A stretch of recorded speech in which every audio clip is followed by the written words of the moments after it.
Every fan thinks that they're forming their own opinion about their team, but most of these opinions start from somewhere, and in South Florida, those starting points are surprisingly very few.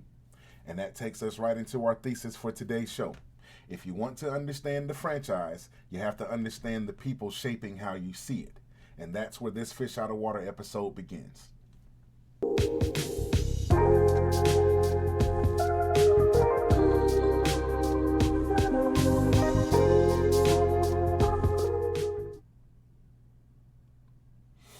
All right, now this episode isn't about who I like, who you like, who she likes, who they likes. This is about who shapes the Dolphins narrative at scale. Excuse me. So before we get into the reporting of the NFL news, the new season, which starts March 11th, 2026. By the way, happy birthday, mommy. Love you to the moon. The combine results, the upcoming NFL draft. Keep in mind, while I develop this show, I'm going to be reviewing and reading their interviews, their articles, their Q&As, all of that stuff is going to be used as episode development. So I wanted to make a ranking review episode of the top Dolphins journalists, just to put some weight on those particular episodes. So this is going to be comprised of editors, columnists, beat writers, any photojournalists, all forms that are reporting on Miami Dolphins football, save podcasters like myself. Maybe we do that one day in the future. So initially, they were ranked by tenure, just as a starting point. So, and then we added other factors. But ultimately, I will decide on their influence rankings as it's specific to my acceptance of their material and how I value their input regarding the Miami Dolphins. And as you score along and watch at home, I encourage you to do the same thing, because ultimately this is about how we process the information that's presented to us, right? And I took all of these things into consideration: longevity, access to and around the team, insider sourcing, their reputation for that. And so instead of doing breaking news, because that's the big boy part of the game, that's where the spin doctors come in. That's when the team uses the national outlets to run their narrative. The media department will tell the network to tell their breaking news face. Your Adam Schefters, your Ian Rappaports, all of them. That's how the national guys find out what's going on with your team before your local journalists do. What? You don't say. You don't say. You don't say. Dirty game, dirty pool they playing. But anyway, that's how that works. But I digress.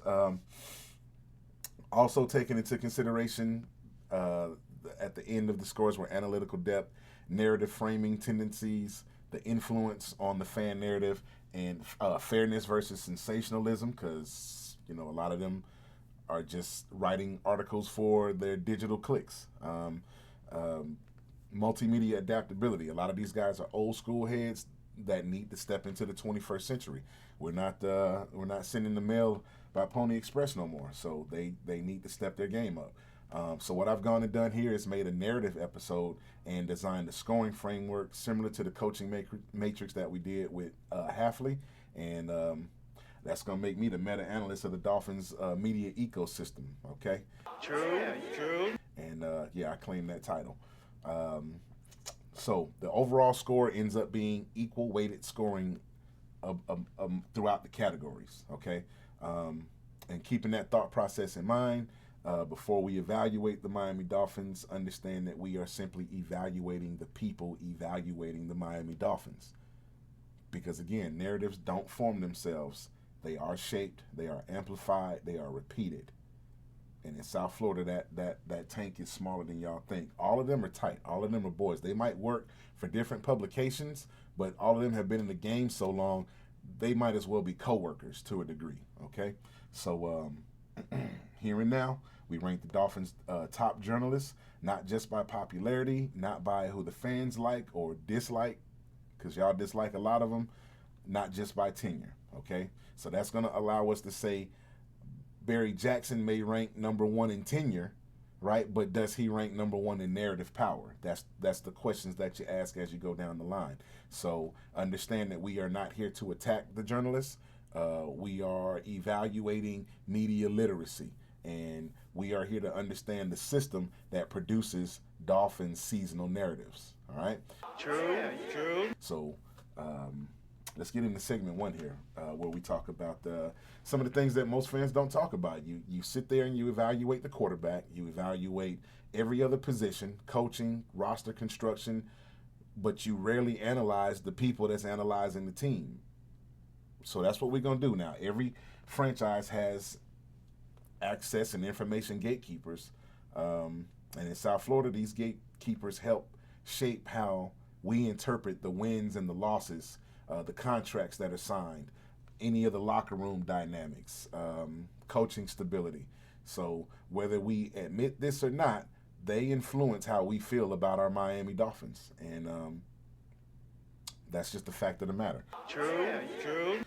Some fans believe that journalists should just report just facts, not performance, no narrative sculpting, and they definitely don't want them to become part of the story. Some journalists can make themselves a part of the story, oddly enough. Others believe journalism is interpretation where strictly context matters. But here's the truth. The Dolphins media ecosystem doesn't just report events, it frames them.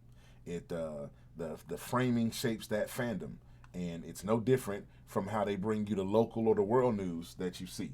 That media reporting is going to have a slant, and sometimes it's subtle, sometimes it's a partisan inclination of news or sports coverage to favor one ideology, political side, the front office vision for building under the salary cap.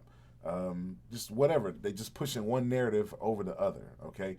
And it happens with the selective reporting, the framing and the language, the story selection and omission, the sources that they choose to quote from, the placement, whether it's in the front page of the sports section or the back of the sports section. All of that plays into how you're digesting that information, and it's all intended to persuade you. Make no mistake about that. The goal of all of that slanted reporting is to shape how their viewers and their audience see the report, and not just simply report the facts neutrally. The way that we do it here on the Phish Outta Water Show, because we just simply work with the facts of the matter. True. So instead of arguing with their takes, I've built a system, the Dolphins Media Matrix. Okay, so the rank scoring is pretty simple. We got 7 category metrics that we went across that we graded: longevity, access, breaking news, analytical depth, fairness, narrative influence, multimedia adaptability, and the score anchor is between 1 and 5, 1 being the lowest, 5 being the highest. So no emotions involved here, like y'all like to do on the chat boards, on the morning shows. No personal preferences. This is simply structural measurement. Okay, so how you read the formula, again, it's going to be institutional authority equals the longevity that the journalist has, plus their access to the team, plus their insider sourcing ability. The analytical credibility equals the depth plus the fairness of their reporting. Okay, narrative power equals the influence that they have plus their multimedia adaptability. So overall, that score is equally weighted throughout the categories, and we're just gonna keep a neutral posture with it, man. This is not about who we like. This is about who shapes the Dolphins narrative at scale. Okay, so let's take a look at who we do have for these journalists here.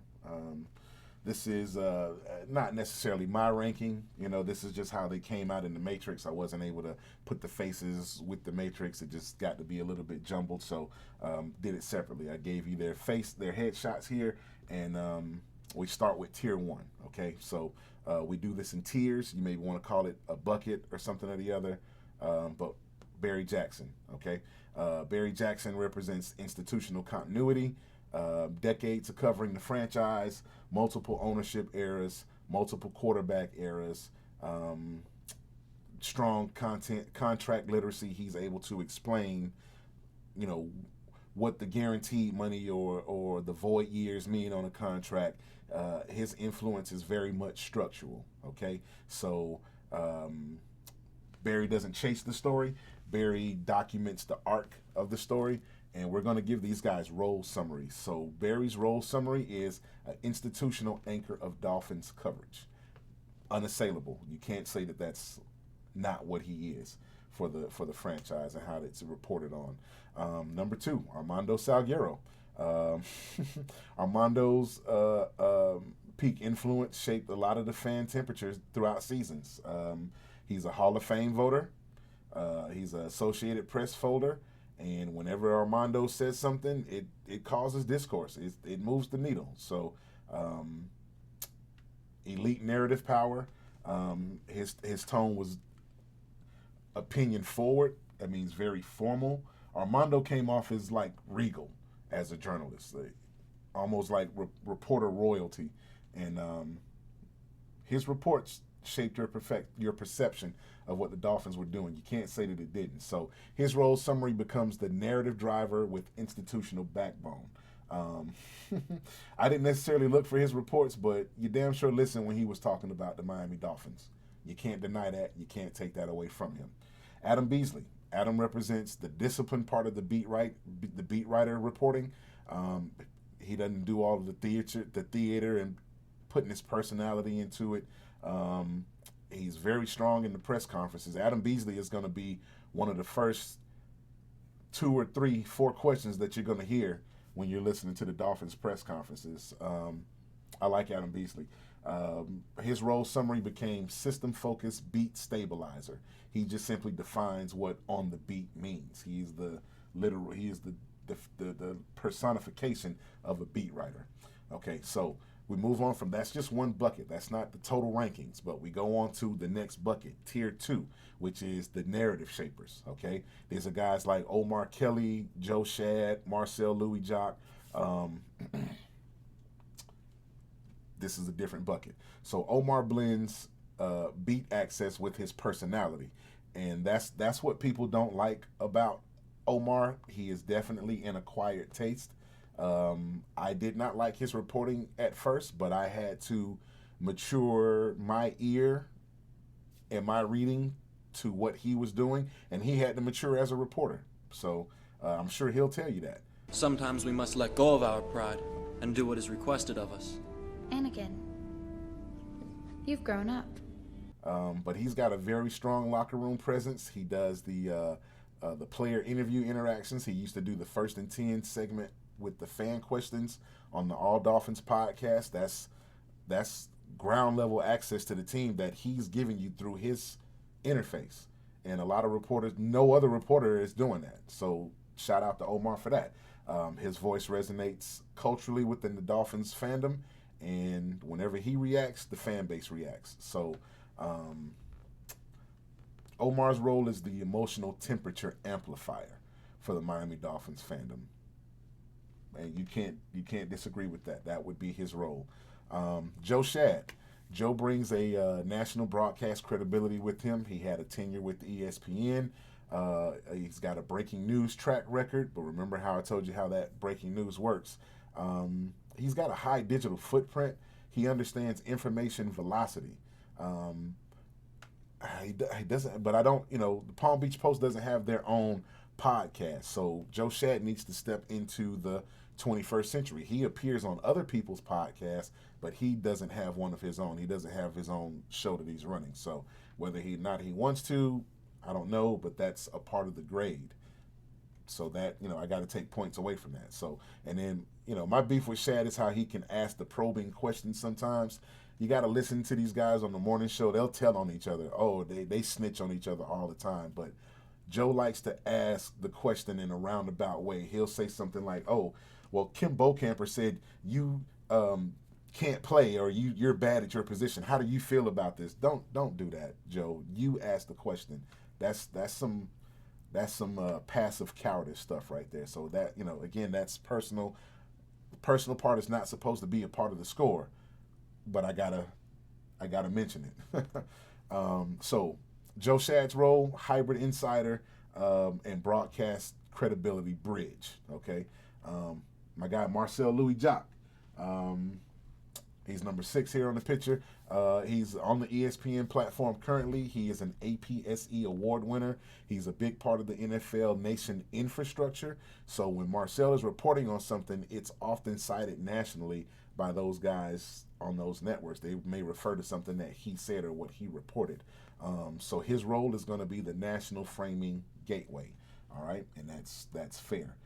So we move on to the next bucket. Again, this isn't just a straight list. This isn't individual lists. We are putting these guys in tiers and buckets to score them. So tier 3 is your institutional core contributors. That's your Alan Poupars, your Cameron Wolfs, your Dave Hydes, your Greg Coates, David Furones, Chris Perkins. So shooting through them real fast, Alan Poupart is high volume, depth chart heavy. The guy knows the roster like the back of his hand. The man is a living Dolphins history encyclopedia. He remembers everything about the Dolphins, including stuff before when he wasn't even on the beat. And that's why when Poop says he's not a fan, I call BS, okay? Bullshit. Bullshit. That's some bullshit. Bullshit. I'm sorry, I'm allergic to bullshit. Bullshit. He has to say that. All of the journalists do because they work for a publication. They can't say that they're a fan of the team. But that man graduated from FIU, got his first job writing for the Dolphins, then moved on to Dolphins Digest, and he's been covering the team through different publications since like the late 70s, early 80s, man. Come on. You're not finna tell me that you're not a fan. So anyway, his volume creates informational density, you know, so we call Poop's role, he's the data stream provider, all right?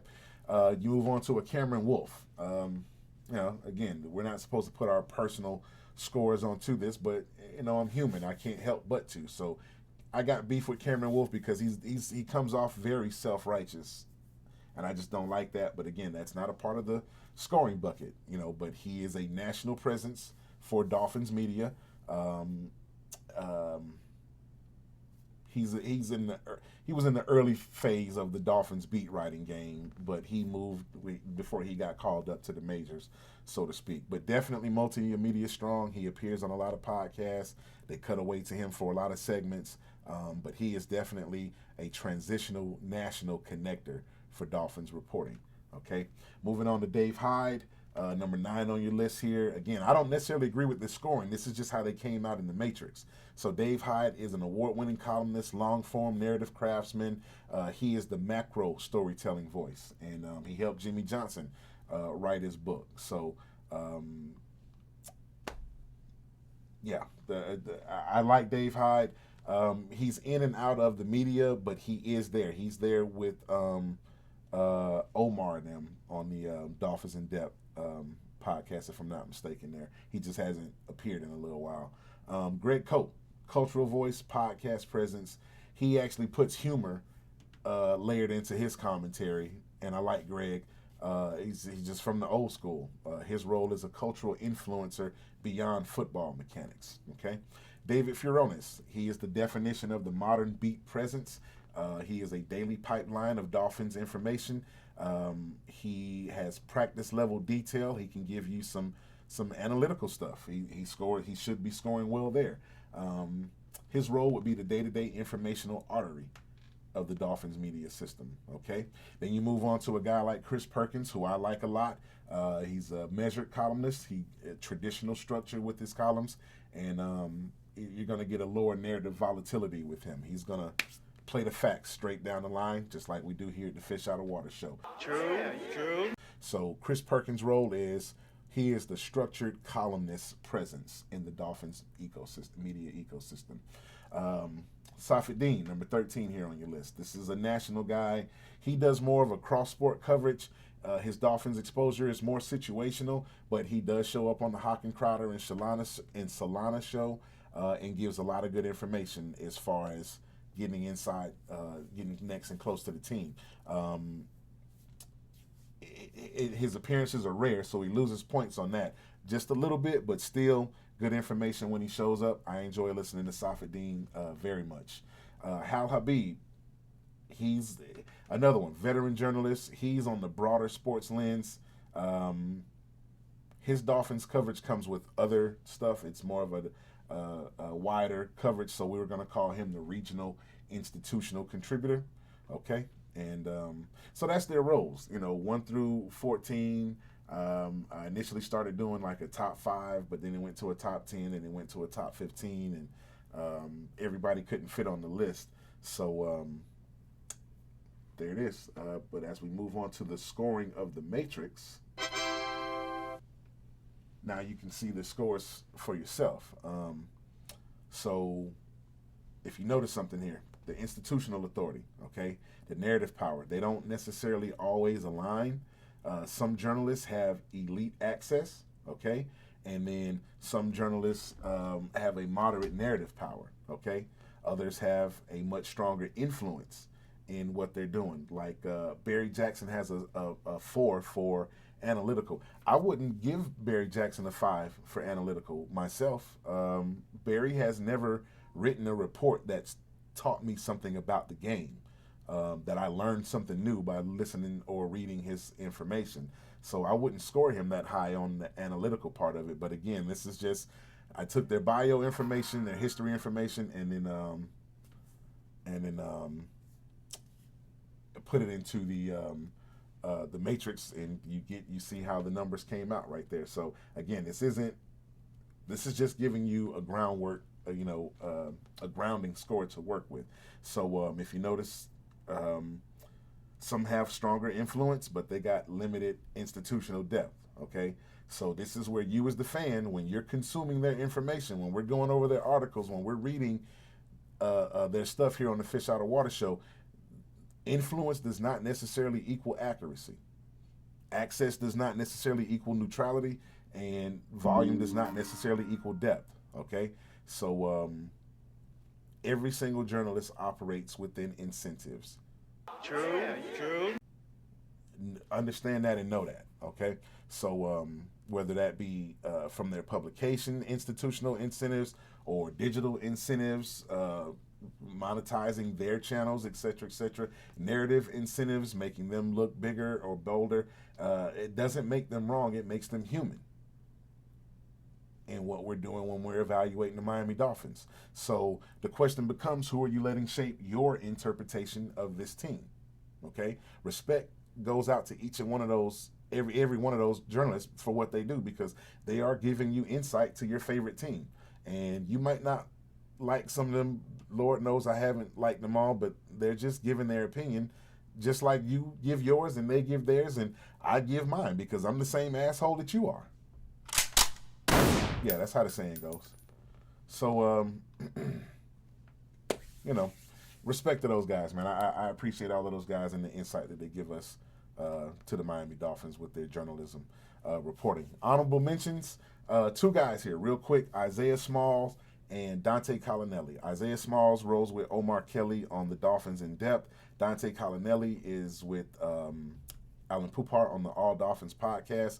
But I like both of their thought processes. I really like Dante Collinelli's thought process. That dude, I just have to say it. He thinks just like me. That's, he's might have said 1 or 2 things that I've ever disagreed with, but for the most part, that dude knows what the F he's talking about. So, just like me. So that's how that goes. True.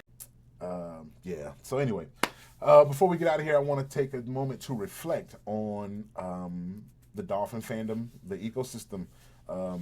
It was built, how it was shaped, how we experienced Dan Marino, how we experienced the Saban era, how we experienced Joe Philbin, Adam Gase, all of them, McDaniel even. What's the one that went 1-15 that we got rid of? What was that old lady's name again? I think it was. It doesn't matter what her name was! Anyway, respect to those guys.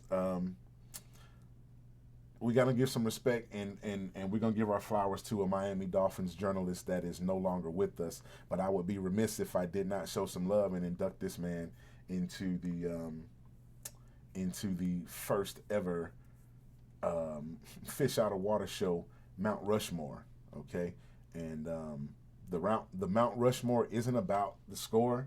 It's about era-defining impact. And shout out goes to Hank Goldberg, Hammering Hank. Before the digital era, before Twitter, before we had podcasts, before there was NFL Network, we had Hammering Hank Goldberg, man. He didn't just comment on South Florida Dolphins football. He defined exactly what our sports talk was about. He was a gatekeeper before the term existed, and whether you liked him or you didn't like him, you had to listen to him because he was basically the only national voice that we had at the time. When ESPN cut away to commercial and they said they got breaking NFL news, our inside reporter Hank Goldberg is going to be reporting. You knew you were going to get some Dolphins news. So, yeah, man. In honor of Hammering Hank, he is the first addition to the Phish Outta Water Show, Mount Rushmore. Dolphins Media, Mount Rushmore. Shout out to Hank Goldberg, man. Your likely future candidates, maybe a Barry Jackson gets up there, maybe a Omar Kelly or Armando Salguero,